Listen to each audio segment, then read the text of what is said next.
Hey my Skullies, welcome back to the Conjurer's Table. Now today I'm going to be doing a VR to Simon from Hermit's Cave. Now today I'm going to be discussing my top 5 favorite decks of 2018. Now if you're curious to know which decks I've chosen, keep on watching.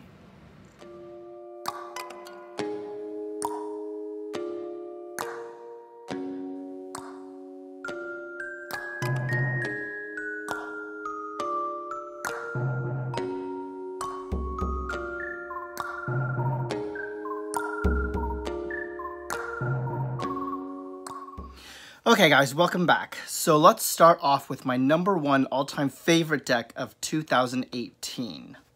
Now the first deck that I've chosen as my most absolute favorite is the Slow Holler deck. Ooh. Now this deck I was actually given as a gift for my birthday, and it was quite a lot, but I absolutely had to have it. And the reason why I chose this deck as number 1 is A, because it's stunning. Like, I'll show you a couple of the cards here. Like, the artwork in this deck is beautiful. And then another reason why I chose this deck, guys, is because this deck was created by multiple LGBT artists. And each artist did a couple cards in each of the deck. And I love how it's a deck that I can resonate being part of the LGBT community.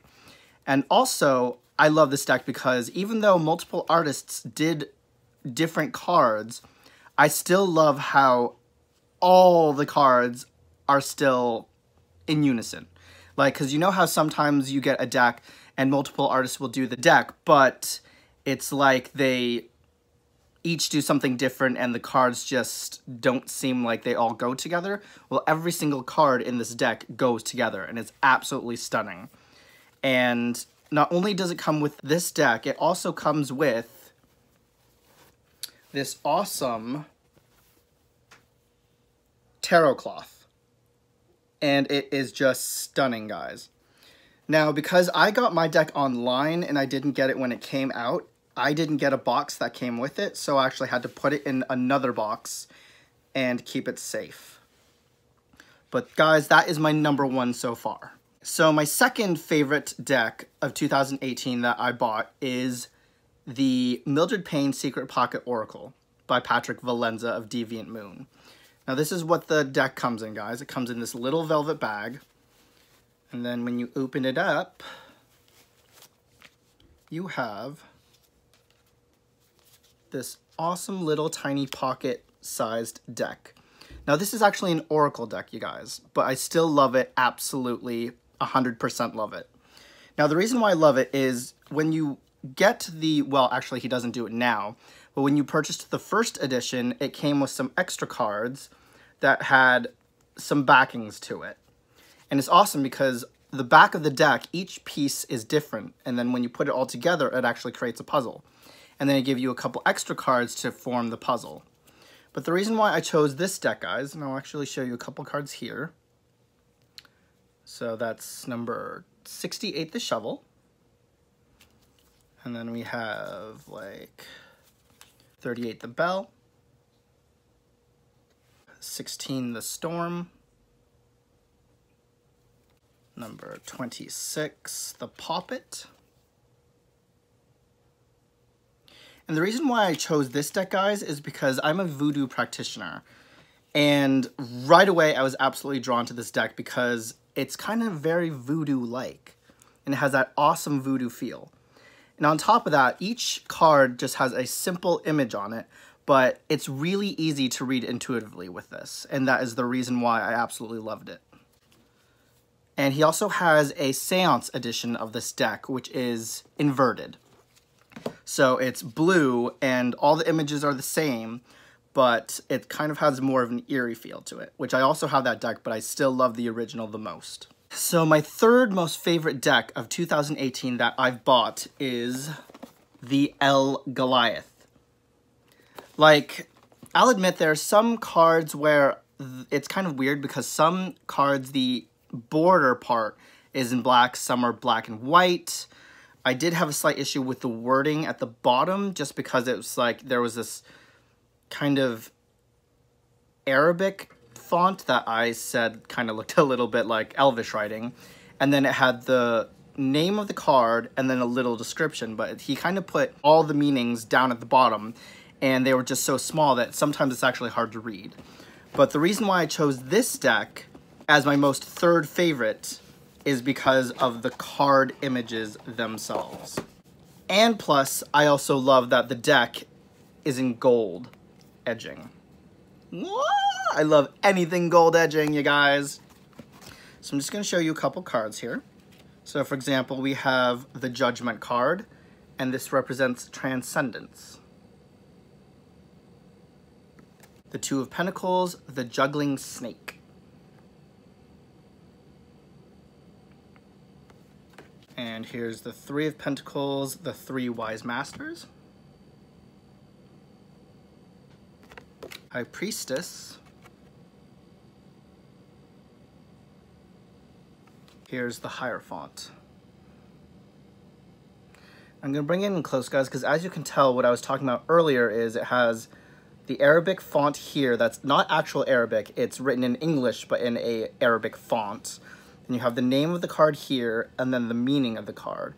It's all kind of like squashed all the way down here at the bottom. It's very hard to read sometimes, especially since it's in a different font.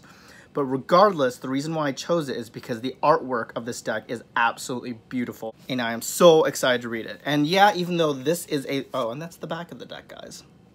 And even though this is a large deck, this is almost about the same size as the Aculi Occultati. It's no issue for me because I still can shuffle it sideways with ease. It doesn't get stuck. It's fairly slippery, but not so slippery that everything just like slides out. So that is the reason why the El Goliath is the third favorite on my list. So my fourth favorite deck, guys, in my lineup of 5 is the Aculi Occultati Tarot. Now this is similar in size to the El Goliath. It is a really large deck, but I absolutely love it. Now, for example, oh my god, the artwork in this is stunning. Like, for example, here's the Devil card. The Ace of Cups, the Nine of Swords, the Seven of Wands, the Strength card. Now the reason why I absolutely love the deck, obvious for the fact that the artwork is out of this world, beautiful, is I love the concept that all of the major cards are in black and white, but then each of the suits have their own color. For example, the Wands are in yellow, and then we have the water, oh, actually, yep. Cups are in blue. The Pentacles are in green. And then the Swords are in pink. And I love how each suit has its own color. That is what sold it to me with this deck, was because of the beautiful artwork, guys. And then also in terms of reading, guys, it's actually quite easy to read with this deck. There's a lot going on the cards, but it's not too much that you get kind of jumbled and you're like, ugh, too much going on that I can't read it at all. It's just enough that you can make out what's going on in the picture and then read it intuitively if you want to. My final 5th favorite deck of 2018, guys, is the Soul cards. Now, the reason why I absolutely love this deck is because it is pure intuitive reading. So it's not like a standard tarot deck, but it is literally images that are meant to be read intuitively. But Deborah Koff Chapman, who created this deck, I saw a video of how she created this deck, and it is amazing the way she creates each card. And she has this awesome technique called touch painting or touch drawing, where she literally has a canvas and then she will take her fingers and literally just starts drawing everything. And the way she does it is a very special technique, and I suggest you guys go to her channel and check it out because it is beautiful to watch her draw. I'll just show you a couple cards here. So obviously this was the first one. And then here's another one. Here's another card.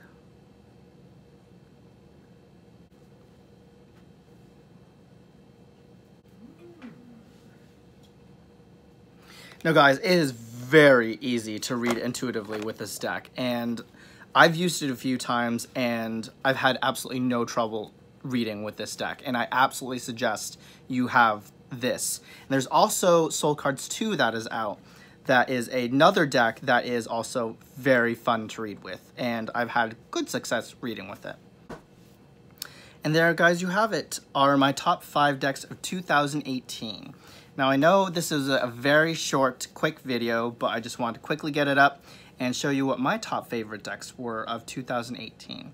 Now, I'm curious to see what you guys think of your favorite decks of 2018 are. Make sure to hit the like and subscribe down below, guys, and I will see you later for another episode. Bye, guys.